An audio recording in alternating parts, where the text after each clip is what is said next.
ముందుగానే నిర్ణయించినాడు. God has chosen us. దేవుడు మనల్ని నిర్ణయించడం ఏంటి?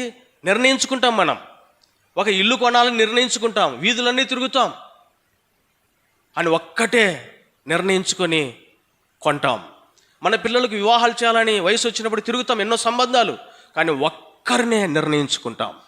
కిలో టమాటాలు కొనాలని బజారుకి వెళ్తాం, కానీ అన్నీ వాడు ఇచ్చిన అతను ఇచ్చేవన్నీ తీసుకుంటామా? మనం ఎన్నుకుంటాం, మనం నిర్ణయించుకుంటాం. డబ్బు మనం పెడుతున్నాం కాబట్టి. అంటే ఒక వాహనాన్ని కానీ, ఒక ఇంటిని కానీ, ఒక వస్తువుని కానీ కొనాలంటే నిర్ణయించడానికి మనం ఎంతోగానో ఆచితూచి అడిగేస్తాం. దేవుడు మనల్ని నిర్ణయించుకున్నాడు, ఏర్పరచుకున్నాడు. ఎటువంటి వారిని మనం? మొదటి కొరింథీ 1:28 నుండి మనం చదివితే అక్కడ 5 క్వాలిటీస్ ఉన్నాయి మనకు.